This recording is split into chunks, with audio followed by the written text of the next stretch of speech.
What is going on, Chi Chi fam? I know it's been a minute, right, since we've been live. I am just waiting for the crew. But while I'm doing that, let me just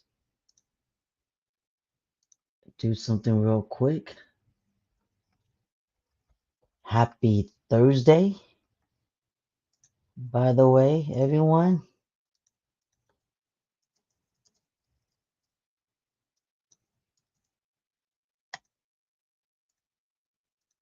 Let me just do something real quick.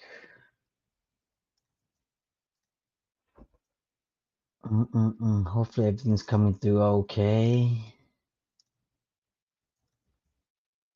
Gosh, we're already in December. Man,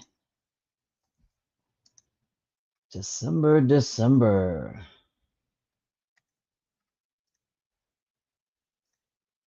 You guys are probably wondering, man, Chia, don't you normally do your live on Fridays in the morning? Well, we're trying something different today because um we haven't been able to come live at that time just because our schedule's been busy, especially with the holidays, all that jazz. Um, so that's what's been going on. So we figured, you know what, let's do evening time again and see if that works out and see if we're able to meet this timeline. What's going on, Paula? Hey, how you been? How's your home? We haven't chat for a minute now. How's your family?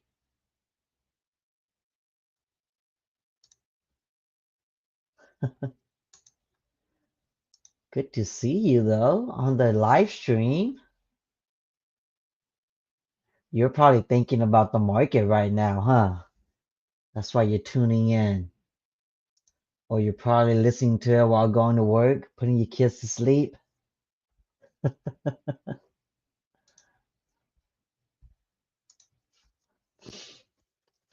Hopefully you guys hear me okay. Hopefully you guys hear me okay. Normally I have Lisa here to tell me, or Charles to tell me, hey, your audio's good, but they're not in yet. So I'm gonna have to rely on you guys to tell me if my audio's good or not. And then but I think it's good, right? I think it's good.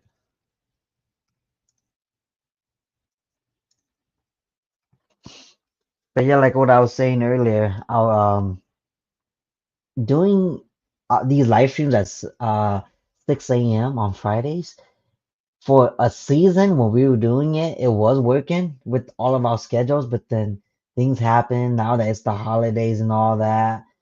We kind of had to like switch it up. So that's why we haven't been doing our live streams because everybody's busy with the weekend and all. So that's why we're here. But if you guys have any questions or comments, put them in the chat box below. We'll answer them accordingly. And then, hopefully today I could go over some updates with you guys regarding the market, after elections, all of that, right? That's good to hear, Paula. Very good to hear.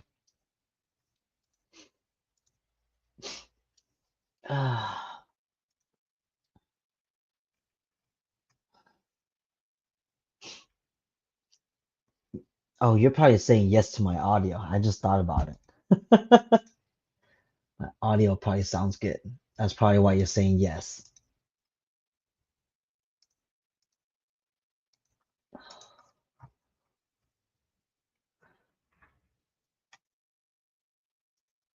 Was there anything particular you wanted to know, Paula?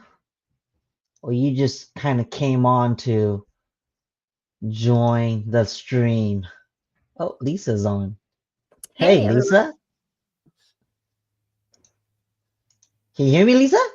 I can hear you fine. Can you hear Okay, me? perfect. I can hear you.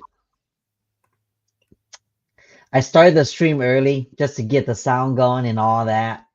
Yeah, I saw that. I was like 5 minutes and 23. I'm thinking I'm on time. I know you were. I just started early. Um, Paula has a question already. Are rates getting any better? Well, I'll go over the rates and then I can have Lisa chime in and then we could talk more about that. You could ask all the questions you want since Lisa's here, okay? She's the one that's gonna know more about why the rates are the way they are, all right?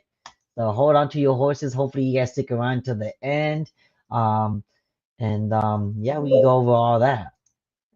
As a matter of fact, it's 7 o'clock, so you know what? I'm just gonna share my screen real quick, and then we could kind of go from there. You doing good, Lisa? I'm Good doing to great. see you. Likewise. I know it's been a minute. I was just telling the Chi Chi fams the timeline, the holidays, why we've been held up on doing these live streams. So hopefully they forgive us. No. But here we go. Here's the chart of the market data in Sacramento County. Oh, man, inventory is going down.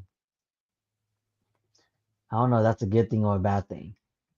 But from last week, inventory is down almost 6%. New listings are down 38%. Sold homes are down 15%. Pending homes are down 10%. Man. Mm-mm-mm-mm-mm. And from last month, inventory this month is lower by 15%. New listings are down 36%. Sold homes are down 40%.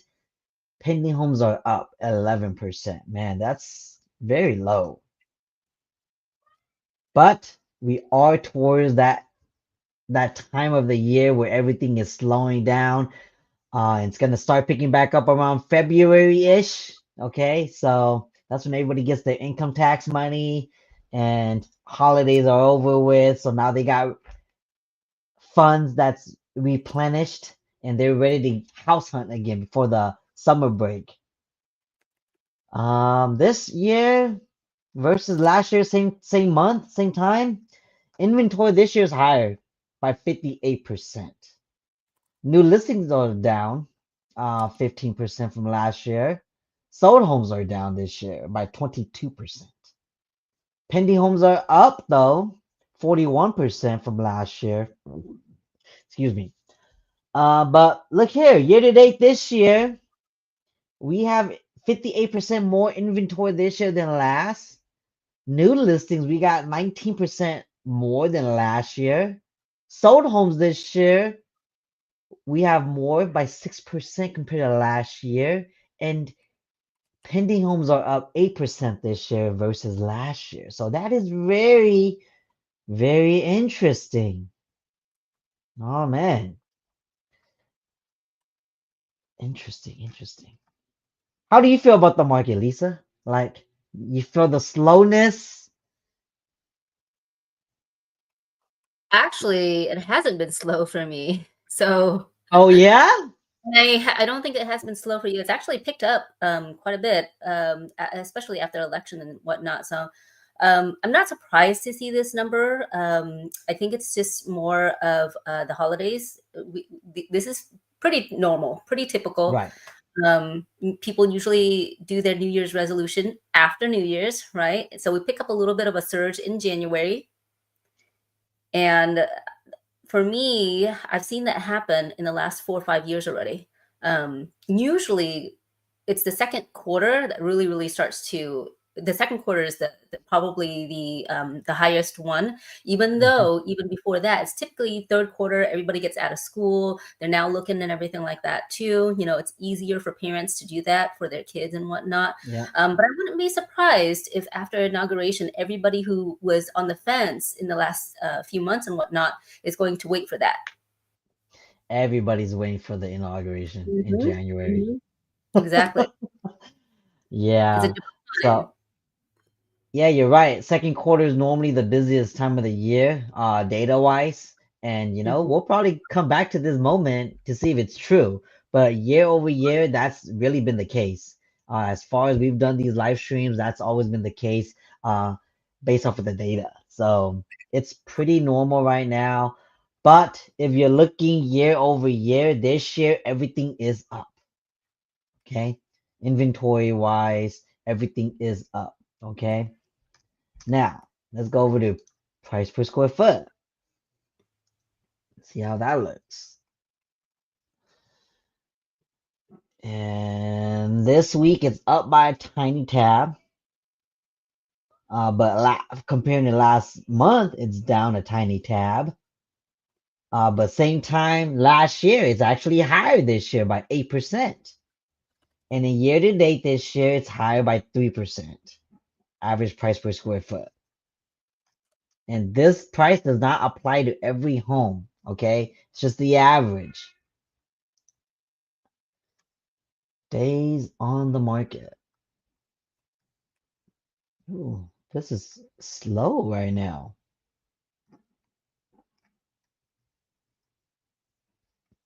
Average days on the market this week was 35 days. Last week was 43 days. This month so far, it's about 30 days on average. Last month on average, it was 33 days. Now, last year, same time in December, it was actually 25 days. This year, it's 30 days. Year to date, though, this year is 29 days and 31 days last year. And you guys are looking at this, you're like, what does this mean? Basically, it's how long a home on average is going to stay on the market. About 30 days. And 30 days is not a lot. You guys are probably used to hearing us say it's gone in 16 days, 2 weeks, etc. Yes, it's not 2 weeks anymore. It's a little bit over 4.5 weeks now, but it's still fairly fast. Right, Lisa? Oh yeah. 30 days is still very fast for a average home. So until this goes up higher, um, prices are probably gonna be where they're at. Okay. Which speaking of prices, we're gonna go over that right now. And active price right now is higher than last week by 0.4%. Sold price is higher by a tiny tab as well from last week. From last month, average price is down, and sold price is actually down by 1.5%. Same time last year, this year, average sold price is higher by 21%. Very interesting.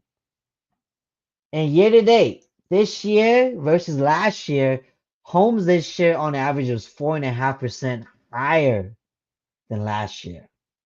So that's what I mean is if the days on the market for a home is about 30 days or so, that's still very quick. Because if it's very quick, prices are still going to probably be where they're at. They're not going to come down at all. They're going to probably continue to climb on average, like what you see right here, 4.5%. Now, oh, I'm so gassy. Let's go over the month's worth of inventory. Why is this so slow? Inventory's gone up.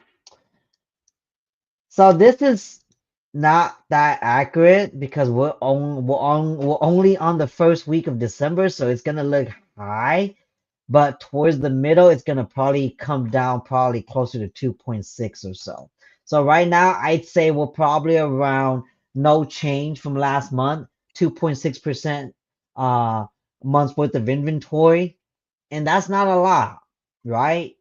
Uh, until it gets in the 4 to 6 months worth consistently, prices are not going to drop down anytime soon.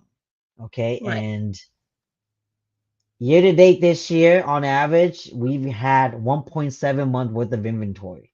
Last year, we had 1.1. So if you see the average for year to date this year, it's not a lot. 1.7, that's barely 2 months. That's not even 2 months yet. Yeah. So That's why the market is still fairly moving up. People are still buying home. It might not be a lot of buyers, but it's enough to make the market move the way it's moving right now based off of these data.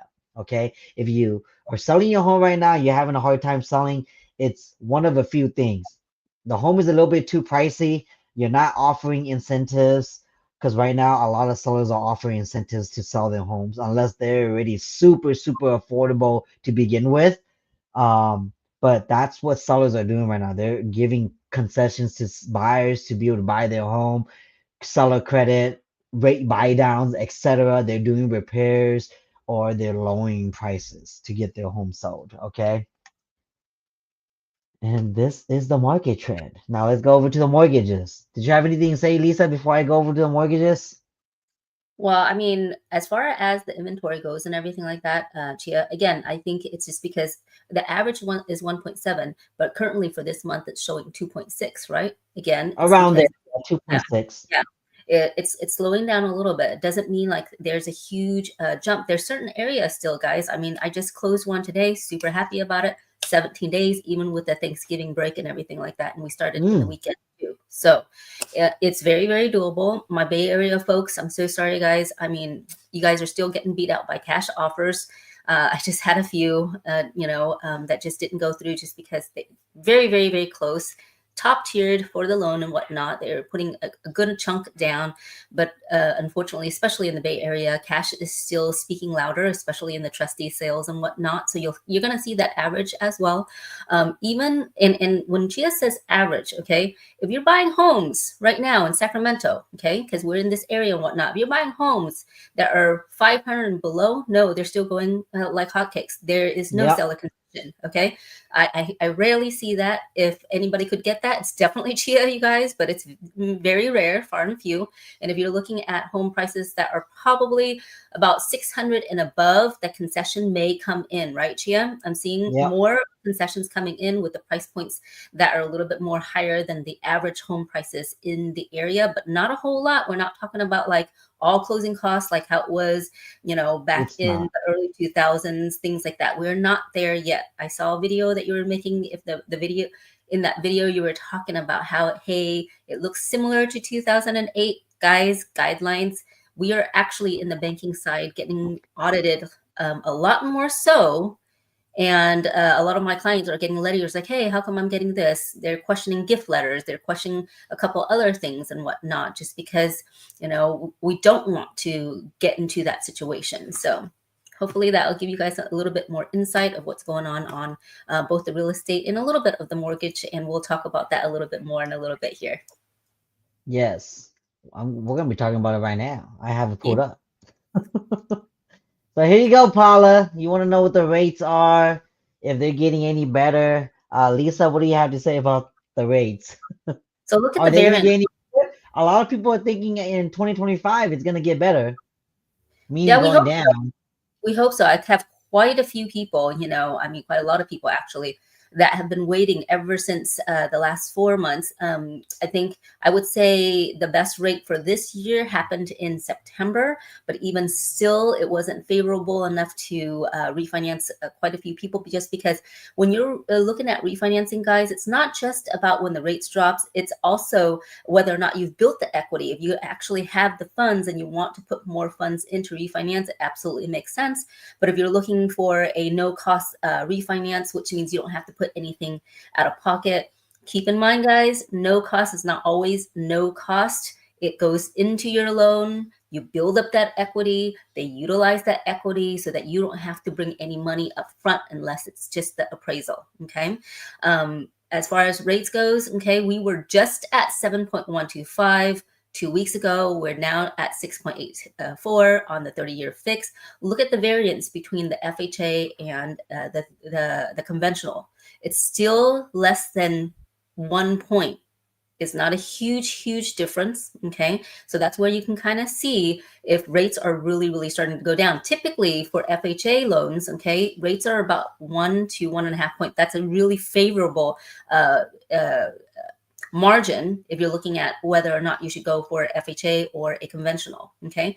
And then if you're looking at the 15-year fix versus the 30-year fix, it's almost at that 1 point again. So the rates are starting to trend down, but as you can see, 7.125 to 6.84, it's a long ways to go before we get to that 4% that a lot of people have been seeing, less than half a decade ago. And everybody's like waiting after inauguration. Are we going to see that again? Are we going to see that again? Guys, we're going to say this: don't gamble. If the monthly payments are favorable to you, what a mortgage really is an investment in yourself, right? So the more you're putting in now, and what happens typically when the rates start to go down, Gia? Prices are gonna go up. You're gonna have more competition. Everybody that's on the sideline is now back in the game. Exactly. And it's going to happen really, really fast. So here's the other thing too, guys, to make note of. When rates go up, they go up pretty quickly. When they go down pretty slowly. Okay. What we saw in COVID definitely was an anomaly time. It's definitely different. I don't see that happening at all. But we're hoping that at least it'll go down to the low 6, high 5s. Start from there is a good start for everybody. But even if that does happen again, we're talking about 1 point here. People are going to be really, really incentivized to want to jump back on.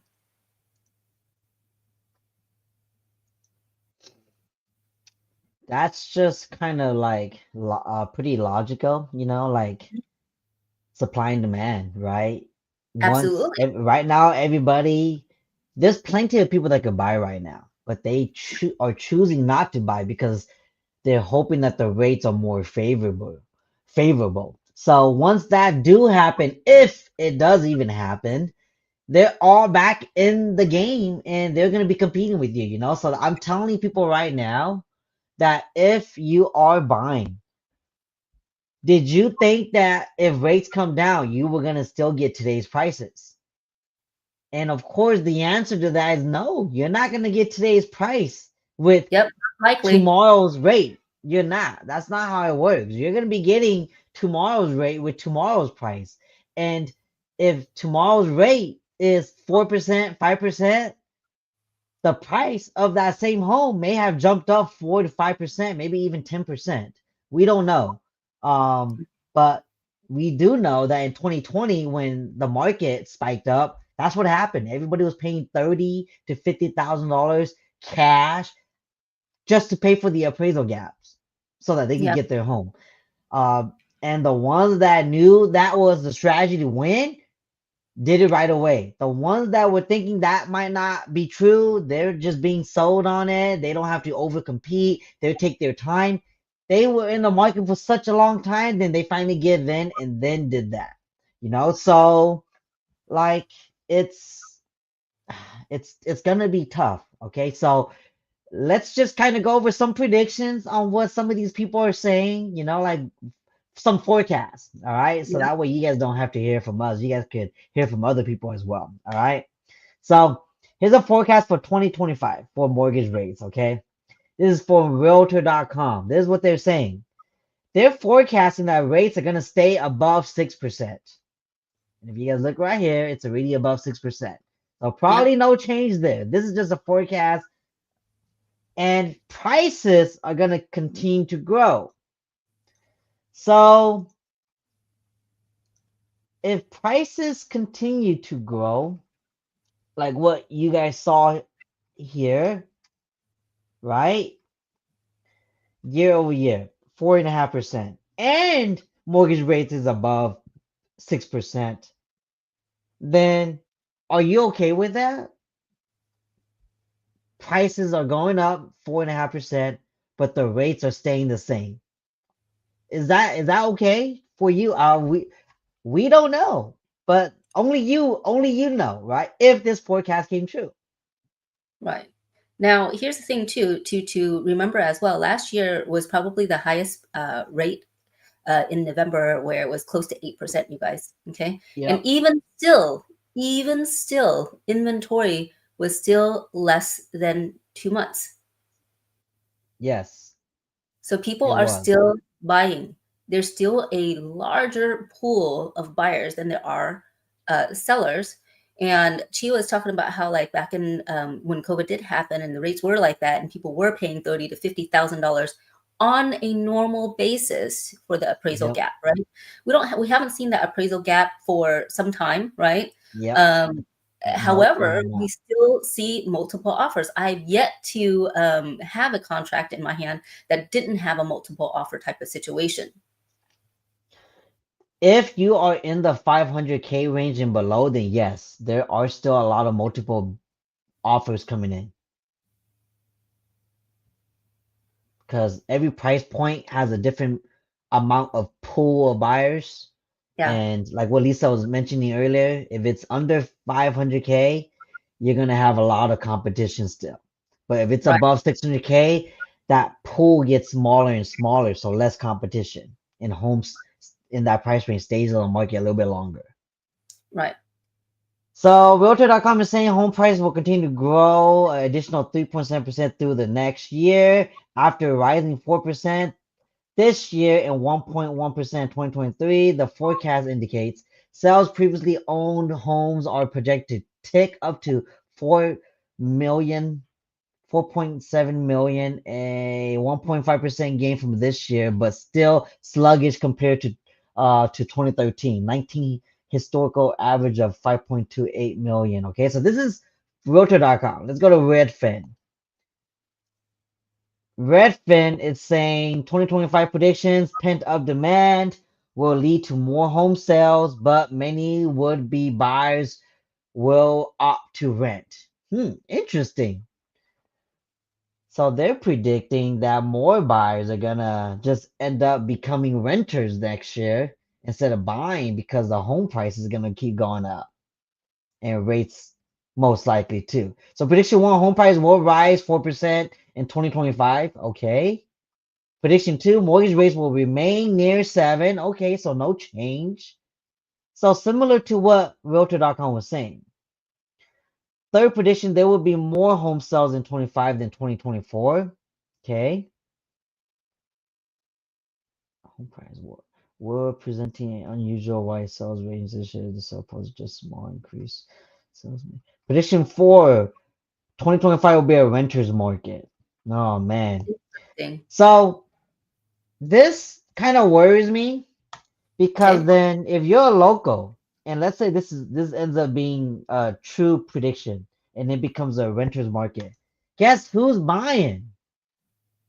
Investors, Investors. hedge So funds. investors from Bay Area, like what Lisa was talking about, they're gonna be your competition for next year. So you locals, you guys are gonna be competing against cash buyers because most of the time investors are gonna have that kind of capital if this ends up being true.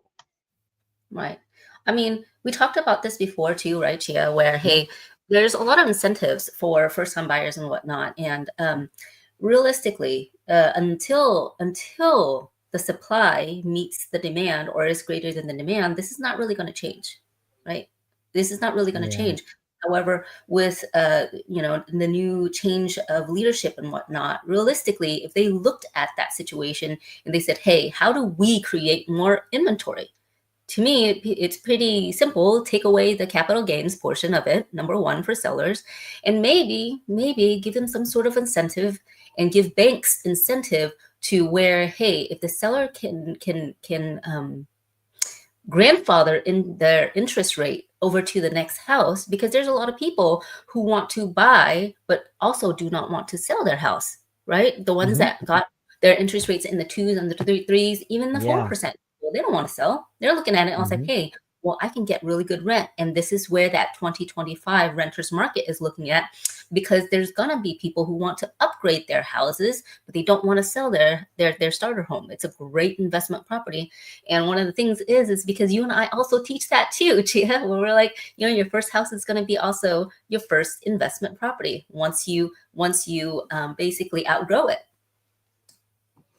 Yeah, that's what I'm telling a lot of people today that wants to sell.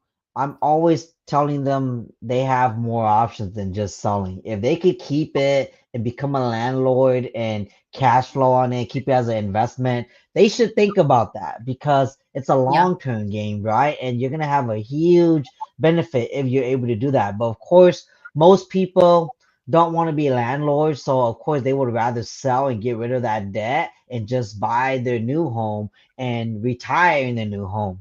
So that's what I'm getting at today is nowadays a lot of the sellers that I'm talking to, that's what they want. They don't want to be landlords because of everything that kind of happened these past couple years.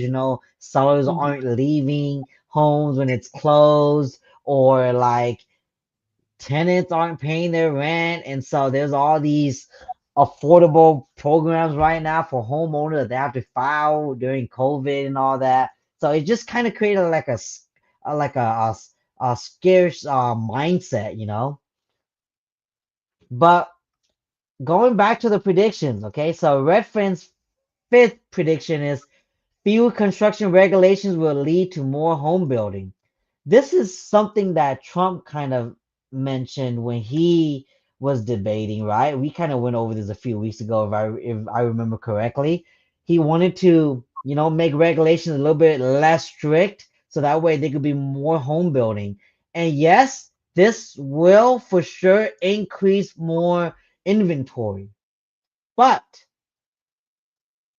if rates are low, okay, if it ends up being low and demand goes up, even with more inventory,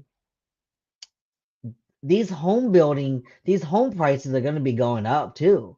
And yes, when you're comparing a new build with like a resale, a new build seems way more like feasible, right? Because it's new and it's almost the same price as a resale next door. But you got to remember there's more to a new build than meets the eye. Like when you walk in, there's higher property taxes, there's a full balance of mellow rules that you're going to be paying. And if you're not into all that solar leasing and stuff, you have to pick solar now to either buy or lease. So that becomes a bill now. And the way insurance is going on with California now, too, you also have to shop insurance now as well. So, you know, this could happen. This could help. But then again, the sellers that need to sell, which is a resale home, that wants to buy a new build, still needs to sell their resale. Chai says, I want to be a landlord. Chai, you're like one of the biggest landlords I know, man, in Florida. I take location over new build. I agree with you, Kai. Absolutely 1000% on that one. Yep, it should always be location, right? It I'm should not sure always if be I'm location. crazy about the fewer construction regulations. Now, when it says fewer, I would say, hey, if the permits were easier to obtain, to build, things like that, sure, I'm all down for that. But it's like, okay, if I'm comparing homes that were in San Jose versus homes here in Elk Grove and whatnot, I was like, no, I wouldn't want that at all. I mean, my people, I still have family in the Bay Area that are paying like $700-800 just for electricity bill because the insulation is not great. When the regulations were less in the 70s, most of the houses are built in the 70s in San Jose when there was that surge where everybody was moving out from Yeah. San Francisco because San Francisco is so expensive, right? And then we got to that whole Bay Area situation where home prices were so expensive in San Jose and most of the Bay Area, if not all of the Bay Area. But our homes, the homes, especially here in Elk Grove, that were built really well insulated. So we don't usually see that high. I mean, at most that I've seen for myself was a $400 bill. That and that's when it was super duper hot this past summer. Everything's going up, Lisa. Mm-hmm. It is. Everything's going up. All right. Prediction six. Wealthy people will pay less to buy and sell homes as commissions decline slightly. Hmm. What do you think about that, Chia? Since you are more on that side than I am. So I'll be honest with you. Ever since the NAR implementation, a lot of sellers now are paying 2% flat. across the board to listing agents and to the buyer's agent. I have yet to come into uh contact with any homes that I'm showing my clients that the sellers are not willing to offer commission. So I have a situation, and I'll tell you.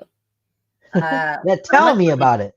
yeah, one of my clients actually just canceled on a contract because the listing agent was actually quite well, um, quite adamant that the seller will not be paying a commission. Well, let Was me tell this you, negotiated in the beginning it was before submitting the offer? very much so. This house sat on the market for quite so many months. Okay. And so when they finally say, fine, we will pay for that commission because we want the house to be sold. Here's the thing. This home was sitting for so long. I was like, okay, for a, $10,000, $15,000 commission, you just wasted your seller's 4 or 5 months not being able to, you know, let go of that mortgage. Right. So at the end of the Mhm. day, they end up paying more. So I don't know if that is actually going to be the case here with the commission decline, because at the end of the day, you want to sell your house for top dollar. And this is another incident of, you know, stepping over dollars just to pick up a couple of pennies, just to save that commission money. They just stretched out that escrow or that time that the house was on the market for much, much longer. Yeah, I think what a lot of sellers need to do is if they have a really good agent, they need to Hmm. listen to their agent, right? That's why they hired them in the first place. They need to listen to their agent. If their agent says, hey, the price is a little bit too high, I think we should probably keep it around this range. It'll get more attention. But if the seller is adamant and the seller goes, no, I want it at this price, but it's higher than the market, then that agent has to be honest with that seller and say, hey, your home's gonna sit. If you're okay with sitting, then that's cool. We'll put it on the market at your preferred price. But if the weeks go by and the homes don't sell, you should consider reducing the price so we can get more action again. Or if we do get offers in the beginning of it first hitting the market, it's probably going to be a lot of lowball offers. So sellers, when you put your home on the market, you just need to trust your agent because your agents live and breathe this. You hire them in the first place for a reason. So just listen to their advice. Right. And that's the Paula, thing too.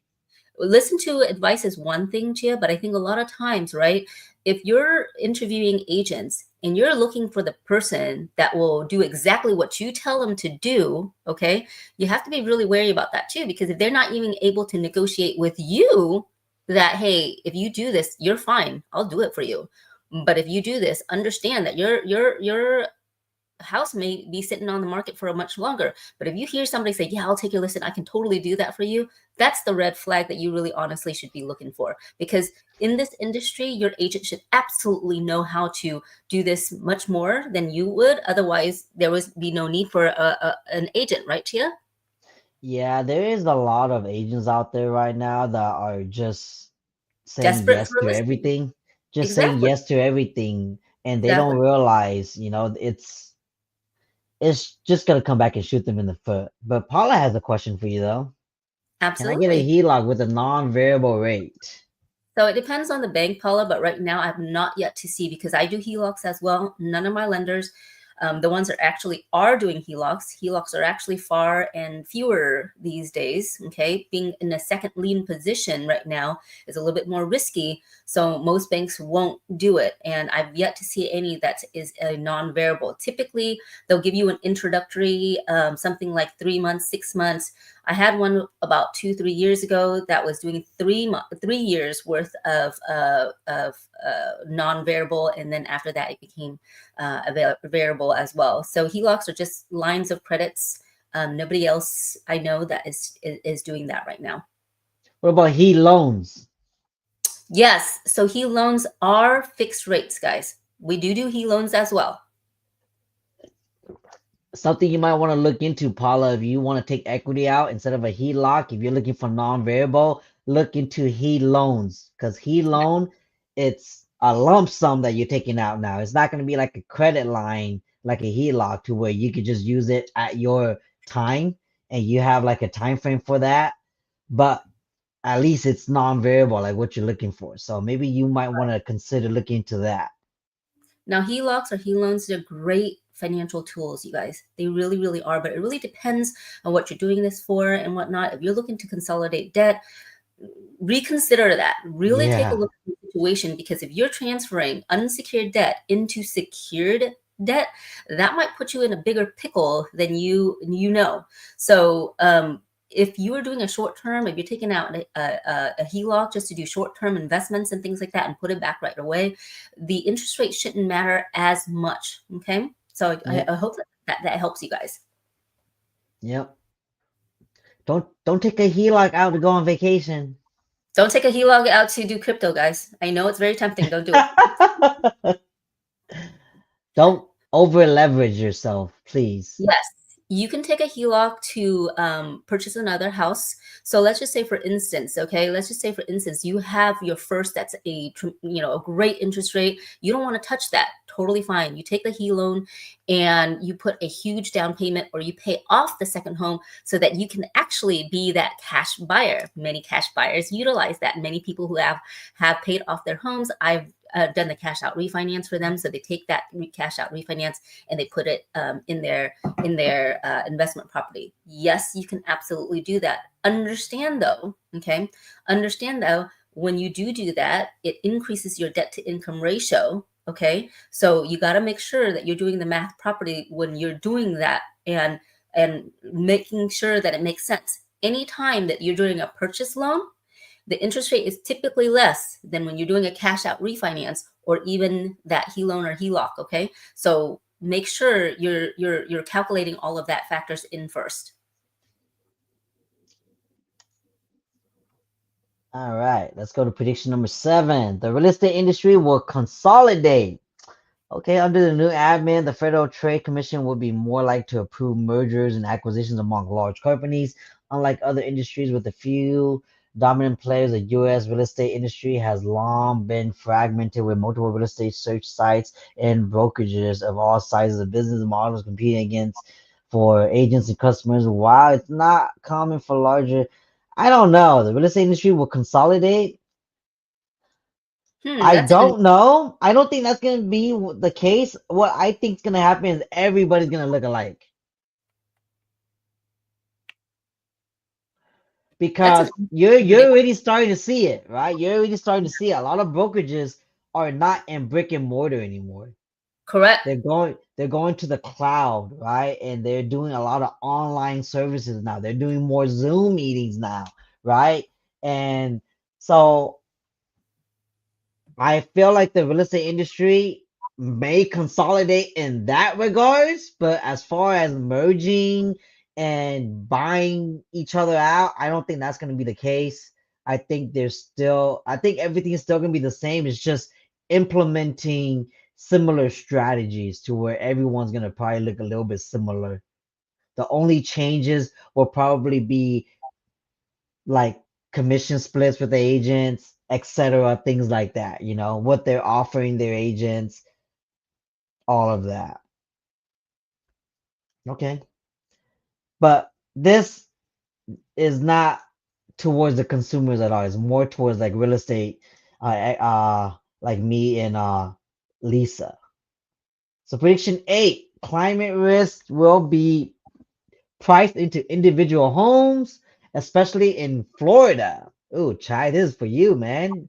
Yep. Climate risk. Okay, so they're probably talking about insurances, right? The risk of natural disasters will start pushing down home prices. We are kind of seeing this already. And you know what's funny? I was driving down the other day in the mountains, right? And there were homes that's been on the market for like years up there. And it's because of one thing, y'all. It's a Yep. wildfire area. Yep. And wildfire policies are like 45 to $7,000 a year for like a home that's under 2,000 square foot. Right. And that's just the fire insurance, you guys. That's just the fire. That's not even the home I had two insurance. I had two, and yes, I understand. I was like, oh my gosh, it's so beautiful. Everybody was like, we talk about dream homes being in lakefront, beachfront, mountainside, things like that, right? Right. But when the natural Yep. disasters unfortunately happen and everything, those places also take the biggest toll and whatnot. And in California, it's tremendously expensive. There's only that fair plan, right, where it's government owned and everything like that, for insurances and stuff. And it really, really takes a toll, because even for us, when we had to sell our mountain houses and whatnot, it was tough because it took away a lot of the people that would have bought, but the debt to income ratio, because of the insurance was so high, they no longer qualified. Yep. And that is the thing too. When you purchase these houses, even if you do qualify, you have to reconsider, if I want to sell, how difficult is it for me to sell later on? You remember, real estate's a long game. It's not a short Mhm, game, okay? mhm. And they mentioned HOAs. HOAs too. I have clients right now that live in condos, and some of them want to sell because HOAs went up like crazy, like Mhm. doubled since they bought it. So HOAs is one of those things where it's gonna go up because now upkeep, managing fees, and all that's gonna have to increase along with inflation and all that, natural disasters and all that, especially if you live in those areas. So HOAs is also been on the rise along with insurance and all that. So HOA, here's the thing about HOA too, okay, guys? It's ran by the people who supposedly live there too. I would say the reason why I say this, because I do have a client that lives in a condo. It is a beautiful condo up in Natomas and whatnot, but the HOA is a pain in the butt to work with. Hmm. So I would say the best way that you can make any policy changes is to get involved. If you don't like something and whatnot, if it's going up, you got to understand why. Go to those meetings, because sometimes they'll throw in things, or they'll choose their friends companies or whatnot to do the roofing, to do whatever it is that maintenance in there and whatnot, and it just costs a heck of a lot more than it needs to. Now the other Yeah. reason why HOA can go up too, say, let's just say for instance, a condominium has 100 homes, right? And let's say there is 15 people who are going to foreclose their house. They didn't pay their HOA bill in the next year. Who has to pick that tab up? It's the rest of the people that live there. And that could also be possibly the reason why your HOA is going up too. Find out why. So if you can control that cost, or you can help be a part of changing that cost for your community, be the community hero. Somebody needs to step up and do that. And when you're buying a condo or anything that has HOAs, the lender's gonna ask for like how they're handling the funds. Did you Yeah. know that, Lisa? Yeah, yeah, I yeah. think you know about that, right? Yeah, so they check all of that. So like the funds that they collect from HOA fees, all the owners, homeowners, and all that, they get they get checked too to see what they're spending it on and how they're doing with the spending and how they're upkeeping it. And then based off of the cost and how they go over all of that, the lenders can deny or accept a application for a loan on that unit. Absolutely. Absolutely. So you have to, this is where your involvement makes a difference too. A lot of people just feel like, hey, well, I don't want to rock the boat. I don't want to be a part of this. It's boring. It is. But it really is what your rights are and whatnot too. And if it's going to save you a few $100 a month, why not? Yeah, I think majority of people don't go to the meetings. I mean, I know somebody that decided to join the HOA board and now they're like the president, and like it's not that hard. Most of the time, the board are the people that actually just lives in the HOA homes that you're That's what it in. is. You, you Yeah. know, so if you go to the meetings and you say, "Hey, I want to step up," you might even get a shot at stepping up and being part of the board. You know, just Exactly. don't Because be that guy or that right. gal. If you're not there, you don't get a vote on it. It just, Right. okay, It just majority happens vote. without you. Right, and usually there are a bunch of people who start to become friends too, right? And Yeah. well, I want this, I want that, and if they want it and you don't want it, you're paying for somebody else that wants those certain things too. Right. Right. So, and And you do get exactly. notice. Everybody gets a notice way ahead of time before these meetings Correct. start. So that way there's no Don't throw excuse that of saying away. I didn't go. I didn't have enough time to go. Right. Don't throw that away. Don't Yeah, ignore it. Sometimes it read could be it very important, right? because they It's your have all the livelihood. topics of what they're going to be talking about and all of that. So Right. it's not a bad thing to go to those things and see what they have to say and then vote based off of how you feel. That's going to benefit Right. you and your family. Right. All right, It let's could go raise to prediction 9. Let's go to prediction 9. Mayors in blue cities will help reverse the flight from urban centers. Hmm, man, this is getting political. I don't know if I want to talk about this. it's so small I can't even see it, Chia. Yeah, let me zoom Not in. even with my glasses. Okay. San 250. Francisco elected a pro-business Democrat as its new mayor this year. Portland elected a mayor who pledged to end unsheltered homelessness, and several other big cities in blue states are enacting tough on crime policies to revive their downtowns and retain residents. Those political factors, along with many big companies, including big tech firms, bringing their workers back into office, may start a reversal of the flight from big coastal cities. We expect that to be especially true in California. Many Golden State residents will be motivated to stay because housing supply will continue to improve, curb price growth, specifically the ADU boom in places like LA and the Bay Area should continue to provide more housing. Additionally, it no longer makes much sense to chase housing affordability in the desert. I mean, that could be true. More people are going to want to stay now in those states because it's all the reasons why they left and it's gonna get reversed. So if it gets reversed and all those people that like the state might come back or they might stay now. So I don't need to move now because it's getting better now. It's gonna get better now. So time will tell, something like that. Time will tell. You know what they say about every political party. Um it's just promises. But there needs to be act behind those promises. So we shall Mhm. see. I'm not going to dive deep into that. But prediction 10, the last one, Gen Zs will rewrite the American dream, cutting home ownership from the script. We expect lower price homes to boom in 2025 compared to higher prices homes, but that won't be because young Americans and working class people are breaking to homeownership. Instead, affordable homes will be snapped up by older buyers who are priced out of higher price tiers. Gen Zers meanwhile, we'll keep living with family or renting until well into the 30s, opting to build wealth in other ways. I can see that. I can I can see absolutely. that too. A lot of those Gen Zers are doing that right now, right? They don't want to move out from their parents' home. They just want to stay there because it's no rent. It's they're able to save up more money. With everything going up, they might even help pitch in.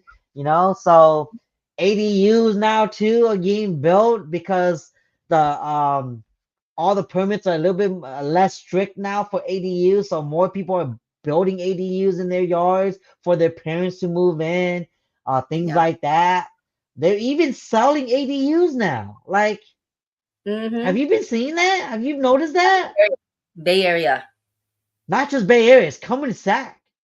It is, but it's definitely a lot more so in the Bay Area, just because it, there's a lot less land there, just because it was developed well before we were developed and whatnot. But yes, that has happened. And the going back to the construction thing, if they didn't have such restrictions on the ADUs, because a lot of times, even I'm looking at myself, right? It's like, well, what if you don't have enough land?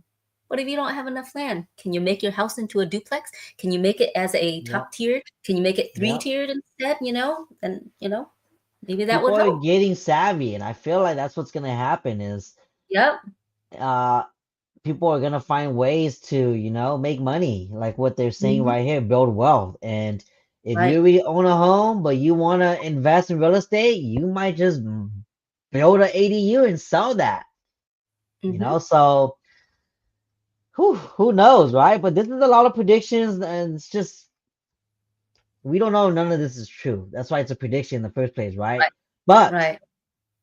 of course, everything everything that's gonna happen is gonna happen, and if prices end up going up, it's most likely because rates are gonna be coming down.